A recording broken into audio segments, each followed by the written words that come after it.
Hey y'all, Voicing Ingle here. Just want to do a quick video. It's been a long time since I've done one. Lots has happened in my life, and I just haven't been doing them. But that all said, it's March 2025, and you know what that means besides St. Patrick's Day and March Madness. This month is the biggest time in the voiceover world, and that is VO Atlanta. And I have a big advantage since I do live in the Atlanta area, and I have gone for the past 2 years and had a very good time in 2023. Last year, not so much. Um, but this year, I'm not going, and I'll get to that in a minute. But the first year I went, I didn't even know that conferences even existed for voiceovers. So when I went, it is the biggest voiceover conference in the world. And I was overwhelmed by the sheer volume of people and of presentations of different classes for all the different genres for voiceover.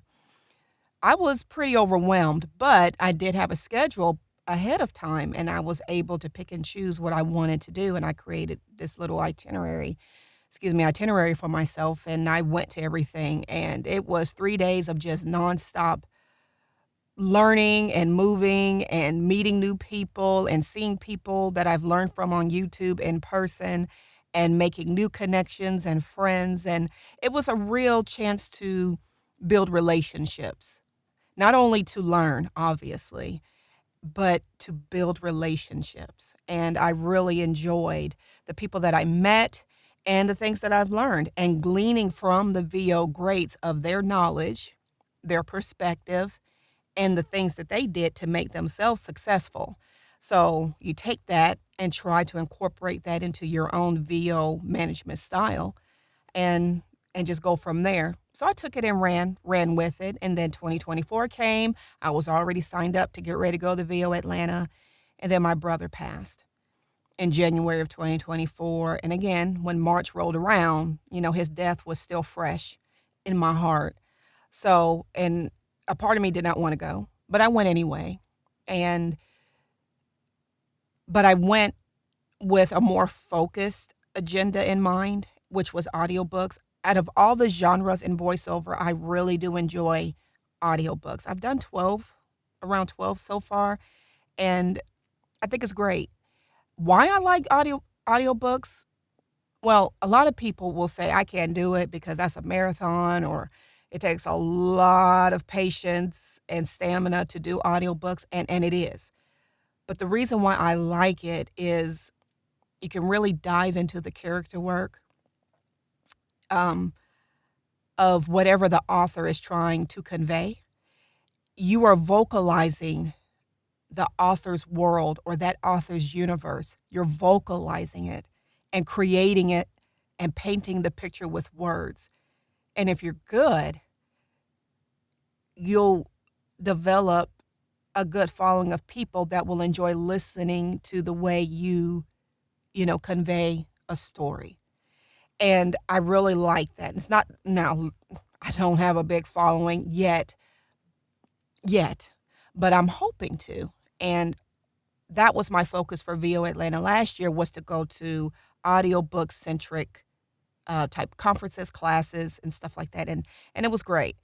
So I forced myself to go and I met more new people. I met people that I would talk with online in Zoom training sessions or whatever, saw them in person. And that was always nice to see people that you've met online as you're going through your VO training. So I really enjoyed that. This year, I decided not to go because I have invested so much in my career these last few months. Because last year, when my brother passed, I kind of stepped away from VO for about 7 months, and I didn't get back into the game until about August of last year. I only had one audiobook that I was working on when my brother passed. I took a month off, worked with the author. Communication is still important no matter what you're going through. You got to communicate, with your client. And she gave me grace. So I took a month off and I had to force myself to get back in there and get that book done. The good thing was it was a lot of sadness in that book. So I was able to pour my true emotions into it. And I think it's one of my I think it's my best projects to date, and it's called American Queen Pen by Jamaica Hairston. If you want to check that out and listen to that on Audible. Um, Shameless plug, I know. But so that was the only thing I did in 2024 until August rolled around. And I forced myself, I got to get back into the game. I got to get back to work because that's what my brother would want because we talked about our businesses all the time. And he was always so proud of me in my voiceover career. So, in honor of my brother, I got back into it. And because the passion never died, even though my brother passed, and even though I had stopped for a while, the passion for VO never died. It was still there. I just put a pause in it. So when I got back into it, it was absolutely great. And I just started investing my money, personal finances into voiceover, with training, with products, with updating my equipment. I got a new microphone. I updated my booth. I did all kinds of things. And a lot of my money and resources went into VO. I'm at the point now where I got to have my business profits to support those extra things that I want to do in, in voiceover. So that goes from future coaching to future conferences, that sort of thing. It needs to come out of my business profits. And so that's what I'm working on. I'm working on getting my commercial demo done, which I'm actually doing today. As a matter of fact, recording that today with my demo coach, or demo producer rather, and going to get some other demos done this year. But it all starts with that commercial demo because I can't market to clients until I have that demo done. And so I'm real excited about that. So direct marketing is going to be my focus for this year. I already have my goals laid out. I have my vision boards up electronically on my computer screens and on my phone. So I look at them every day. So that's going to be my focus there this year is getting my commercial demo done, other demos done, and direct marketing.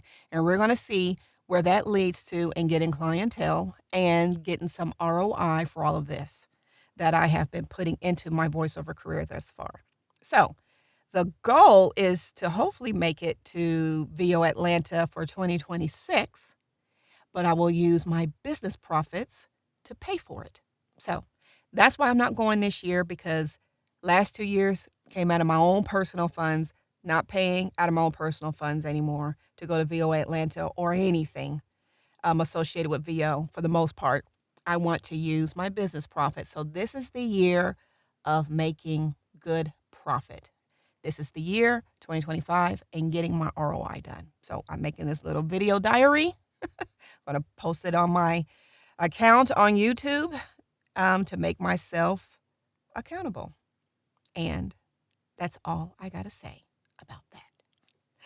For all of those that are going to VO Atlanta for this year, for 2025, I hope y'all have a great time in learning and gleaning from all of the VO greats from one another and continue to build those great relationships that you already have, and hopefully you are building new ones. So I will catch y'all in these Zoom streets as we continue to train together in all things VO. Y'all take care. God bless. Peace out.